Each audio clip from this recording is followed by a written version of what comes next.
মানুষের ব্লাড ব্যাগে 1000 লিটার ছাগলের রক্ত। হায়দ্রাবাদে তল্লাশি অভিযানে স্তম্ভিত পুলিশ। মানুষের ব্লাড ব্যাগে পশুর রক্ত। চাঞ্চল্যকর এই ঘটনায় শোরগোল পড়ে গিয়েছে তেলেঙ্গানার হায়দ্রাবাদে। এখানে কাচিগুডা এলাকায় এক এক্সপোর্ট ইম্পোর্ট ফার্মে তল্লাশি অভিযান চলাকালীন দেখা গেল মুমূর্ষ রোগীদের জন্য বরাদ্দ ব্লাড ব্যাগে মজুত করা হয়েছে ছাগল ভেড়ার রক্ত। এই ঘটনায় নড়ে চড়ে বসেছে প্রশাসন। গোটা ঘটনার তদন্ত শুরু হয়েছে। সংবাদ মাধ্যম সূত্রের খবর, গোপন খবরের ভিত্তিতে কেন্দ্রীয় ড্রাগ কন্ট্রোল বিভাগের আধিকারিকরা হায়দ্রাবাদ পুলিশ ও রাজ্য ড্রাগ কন্ট্রোল আধিকারিকদের সাহায্যে অভিযান ওই ফার্মে।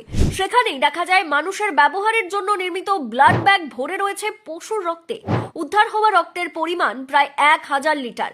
পাশাপাশি সেখানে পাওয়া গিয়েছে রক্ত প্যাকেজ করার জন্য ব্যবহৃত অত্যাধুনিক যন্ত্রপাতি।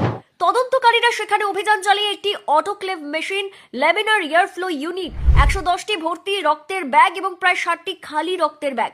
তদন্তকারীদের অনুমান এগুলি অবৈধ ক্লিনিক্যাল ট্রায়াল, পরীক্ষা নিরীক্ষা বা ল্যাব পরীক্ষার জন্য ব্যবহৃত হতো। সংশ্লিষ্ট ওই ফার্মের মালিক বর্তমানে পলাতক। তার খোঁজে তল্লাশি শুরু হয়েছে। পাশাপাশি এখান থেকে দেশের কোথাও রক্ত পাঠানো হয়েছিল কিনা তা খতিয়ে দেখছেন তদন্তকারীরা। যে বা যারা এই ভয়ঙ্কর চক্রের সঙ্গে জড়িত তাদের খুঁজে বের করে কঠোর শাস্তি দেওয়া হবে বলে জানিয়েছেন প্রশাসন। উল্লেখ্য, জটিল অস্ত্রোপচার, দুর্ঘটনায় আহত রোগী ও থ্যালাসেমিয়া রোগীদের চিকিৎসার জন্য গুরুত্বপূর্ণ ব্লাড ব্যাংকের প্যাকেটবন্দি মনুষ্য রক্ত।